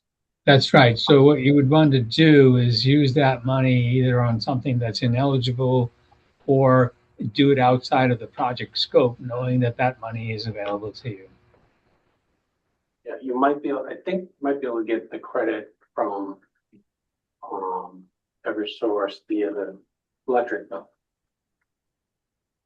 In other words, they apply it to the first year or whatever it is. Yeah, that works with the electric, Yeah, but or they apply the rebate. I'm pretty sure that's how you can do it. Yeah, I don't know. I just know that in the past, any rebate that comes on the project, the state Yeah, they mail looks the at it check, but I as think if they another credit the funding bill. source and they decrease their portion. No double dipping. No double dipping. Yeah. Anyway. Okay. All right, so can I move off of exhibiting? All right, next is real, I don't know how much you want to go into this. I can go over everyone. 42 qualifications, 44. No, we still have to go into executive session, so, let's, Alright. So, well, if we don't do it tonight, we'll have to do it in 2 weeks. Yeah, and I know, right, and we've done some preliminary review of this collectively with QA&M and SQV, so just there are a lot of words there. If there are questions you have, I would say just channel them back so that we now on the 17th, if there are questions or comments that you have about any of those, that we're happy to engage in a dialogue about them whenever you're ready, but we prefer that if someone has an issue or a question about it, that we address it certainly before the 17th, so that Right, broad brush, 12 and 13 are how we're handling utilities. Utilities. Anything else is exciting? Alternate 16, what is it? Is that what something is? Alternate 16, what is that? Is that say Say it again? 50,000 for roof or? Where are you? Where are you? he's on the big page. 16. He's on this exhibit C. Oh, what? Say that again? Where are you? Alternate 16, 30 year extended roof or anything. Alternate 16. My reading is right. It's a 50,000, yeah, I haven't talked to this guy. I'm gonna talk to him in the morning. That's what they carry. That's what they carry. I think we can get that out of there. Well, that's just this is just a pricing exercise. It's not, and I haven't included that value at all. All right. I don't look at you, 10 minutes. Do it. Okay, one more thing I wanted to mention on the exclusions and qualifications is on the very last sheet. On the very last page, 16, 42 and 43, remember that email that was going around with the builder's risk insurance and all that? So this was our insurance agency talking about the builder's risk. So these 42 and 43 are the dealing with builder's risk insurance. So I just want to point that out. That's like over my head. Did our agent weigh in on this? There was emails. Yeah, There was I'll just run it emails. by again. Okay. Yeah. It's all, you know, right? There was a whole lot of back- Green, there's red, They went there's through every black. color font available in an email platform and then. I'll just confirm. Yeah, so just confirm that with somebody so that you know that we're okay. That's permanent, right? Oh, no, we actually don't use them. What do you? We have HDC there, Aquashare there now. And it was something to do with the builder's risk. I guess our contract was silent about it, so we were trying to fix all that. And so that is it. I did not bring the rest of the pages because it's all just, you know, it's just facts. It's just bid results or a list of bid documents, so. But I will be expecting a review of, you know, an approval list at the next meeting. And as it stands today, the only revision that we talked about was the elimination of that one VE item, Yeah. which will make its way through the map. Yes. Okay, the next thing I have is the masonry. Go ahead. Okay. So last night, no, you're not asking to approve them. Once you want to go into executive session, talk about it.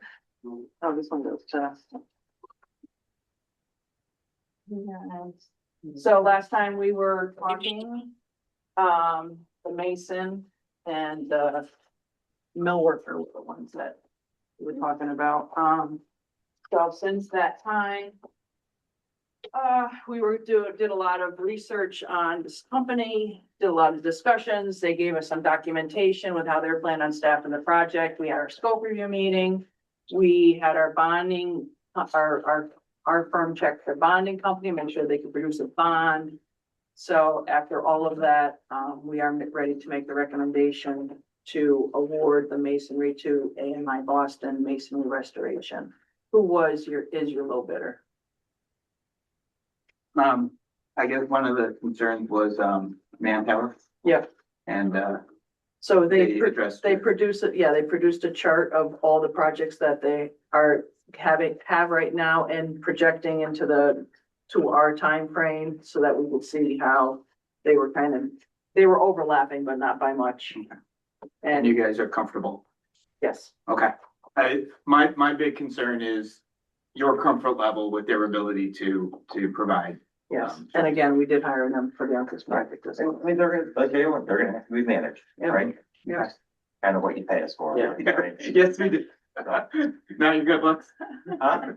Now you're good No, looks. you're overpaying, if that's the case, you're definitely overpaying. Yeah. So, No, like I said, Yeah. you know, I mean, we, and listen, I mean, the guy's company is I mean, if there's one job, he's hopefully not going to disappoint. It's gonna be He one is where a Middle Field resident, so so, fantastic. He lives in Durham. yes.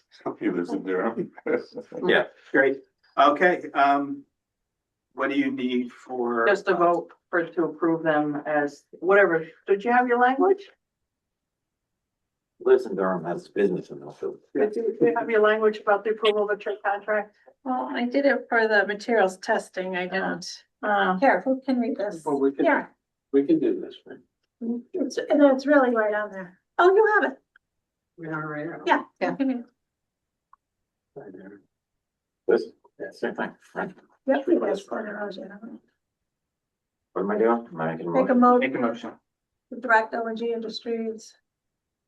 Okay, motion to direct ONG Industries regarding renovations and additions to Memorial School at 124 Hubbard Street, Middlefield, Connecticut, state project number 213-0051. ONG project number 201-6200, bid package 3.04 masonry. Motion. To AMI Boston. To award Second. To AMI Boston.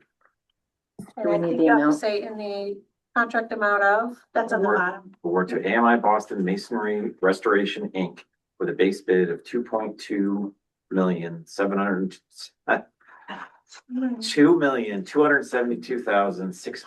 $2,272,666. Second. Okay, so we have a motion on the table to award, bid package 3.04 masonry, in the amount of $2,272,666 to AMI Boston Masonry Restoration, Inc. Do we have any discussion? All in favor signify by saying aye. Aye. Aye. Aye. Any opposed? Okay, motion passes. Thank you. That's all I got. Justice. Okay. 5B, approval of RFP 2026-004, materials monitoring and special testing. So we received, Marty, do you have the bid results easily, the amounts? I don't, but they're all unit price. I got it here. Their unit price cost by test, right? So the bid form had all the different tests, half day, full day, concrete, test it for swamp, do a soil compaction, inspection. And then I had line items for combined testing, like when the technician comes out, the same technician can do the soil inspection, and let's say he can do a steel inspection, so forth. So I put all of the unit prices in a spreadsheet, and IMTL was half of the other two bidders received. So it was kind of a no-brainer at that point, and all of us had worked with IMTL, so They're certainly competent. They've been around for a long time. They know what they're doing. They're responsive to issues, so that would be my recommendation at least. And Carson as well, Carson. Carson vetted in. Correct, yeah, we reviewed the proposal, we've had experience with IMTL as well, so we recommend it as well. We got, how many bits did we? 4. 1, 2, 3, 4, yep. So here's the motion if someone would like to read it. This time I'm prepared. Oh, okay. John. John, want me to hold it over here? Hold on.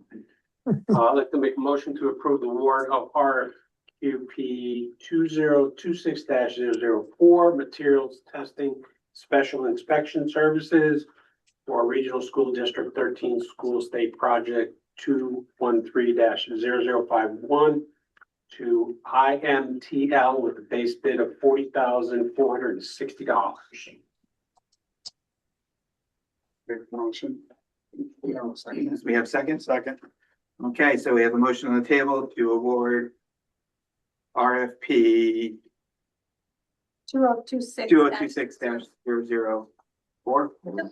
Materials monitoring special testing to IMPL in the amount of $40,460.00. Any discussion?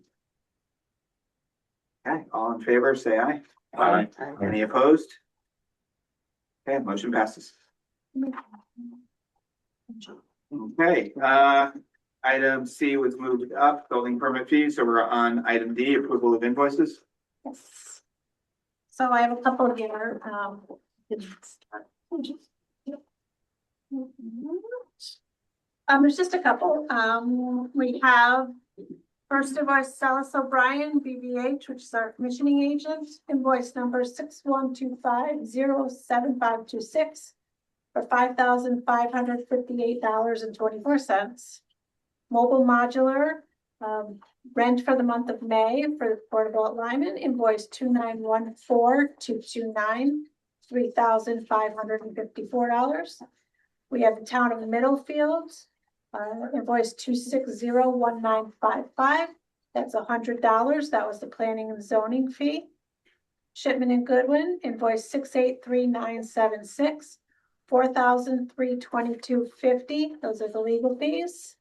And Panoni, invoice 1326311, $22,394, hazmat testing and monitoring during the demo phase. Okay, we get a motion on the table. I make a motion to approve. Yeah. Second. Okay, so we have a motion on the table to approve the invoices as listed by the information provided by Kim. Any discussion? All in favor signify by saying aye. Aye. Any opposed? Motion passes. Okay, how do we want to proceed with 5? Do we want to, is this possible executive session? So we'll enter into executive session. Okay. And you'll have to invite the members who are staying. Okay. So the building committee is going to enter into executive session. We need to invite anybody not on the building committee, which is who from the board? Everybody from the board is. Jamie. So we have to, we Oh, can Jamie's leaving. Jamie's leaving. Right, Jamie. It would be a motion to enter executive session to discuss confidential bidder matter and invite the superintendent, director of finance, facilities director, O&G, STV, and QA&M. How's that? Great. Does someone have a motion? Who's not going to do that? So moved. Yes, we have a motion to enter into executive session with Yourself. yes, with Yes. Director of Finance, Superintendent, Facilities, O&G, O&M. STV, and and Rusty. QA&M. Can I stay on the Zoom? You are not going to be able to stay on the Zoom actually, because I'm going to have to mute. Do you I want to sat- call I sat through all this and I can't stay. in? You can call it. There, you call me on my phone. Actually, you know what? No, I can't do a Google Meet simultaneously while the It's, phone is open. you can, update me later. Yes. Just call me on my phone. John, you want me to call you? We don't need them. No, update me later. All right. All right. Okay, Good night, everyone. so, Right, did we make a motion? yes. Yes. Okay, Second. okay, any discussion? Okay, all in favor, enter into executive session? Any opposed? We are now in executive session.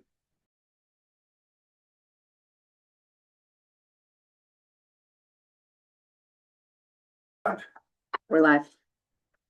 Okay, we are out of executive session. We're gonna do a vote. We're gonna make a motion, right? Yeah. Yeah, we have to make a motion on, bid package 306 architectural casework. I'd like to make that motion that we accept OE's recommendation for bid package 3.06 architectural casework to reject low bidder Connecticut Carpentry Corporation, Regional District 13 Memorial State Project 213-0051, ONG Project 2016200. Okay. We have a second? Second. Okay, so we have a motion on the table to follow ONG's recommendation to reject bid package number 306 architectural casework to Connecticut Carpentry Corporation. Did you want to add the date reference to the letter? Yeah, I'd like That's to amend fine. the motion. Okay, We're in the discussion phase. yes, So I'd like to amend the motion at the end to say, based on the reasons listed in the ONG letter dated June 2nd, 2026. Right. okay. Yeah. Great. So we have an amended motion on the table. Do we have a second? I'll second. Okay, so we have an amended motion on the table to, on bid package number 3.06 architectural casework, to follow ONG's recommendation to reject, the bid by Connecticut Carpentry Corporation, based on the, letter from June 2nd, 2026, right? Can I capture that? For the reasons listed. The reasons listed in the letter, right? Any further discussion? Okay, all in favor, signify by saying aye. Aye. Any opposed? Okay, motion passes. Excellent. I think that covers everything with renovation and expansion. We'll turn it over. We kind of missed STV. Martin, you've been participating as we've gone.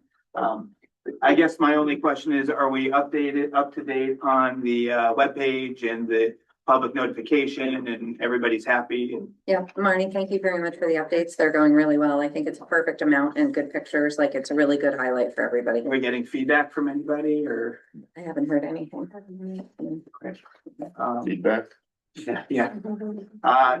Is there any tours or any outreach being planned as the project moves towards construction? We haven't done that. Again. Groundbreaking was fun. Yeah, groundbreaking was very fun. That was a great event. Thank you. Just some minor stuff. Right now, nothing major. Nothing significant. Didn't have any issues on that. It doesn't look like we have no members of the public. No members of the public. Okay. Can I ask, do you guys all want copies of this GMP for next week or just send it electronically ahead of time and that's it? Do you want hard copies? I think electronically is fine. John's fine. Okay. Great. Okay. Motion to adjourn. Motion adjourned. Second. Over. Aye. Yeah, we do have our subcommittee. Oh, yeah. Pretty sort of stuff. So we have just the subcommittee, What the hell? that Can I catch you both Lucy after? and Bob are not on. but we have Yeah. We'll see how that goes. Yes. No comments, huh? Him too. Thanks, Like, there's Lisa. other timelines that I don't know what if we can. Well, Bob's gonna go to Iceland dinner and then come back because we need to talk about the referendums. Okay. Enjoy. Yeah. It's probably over. Yeah. Do you want to be on the listing? So, hold on, I just,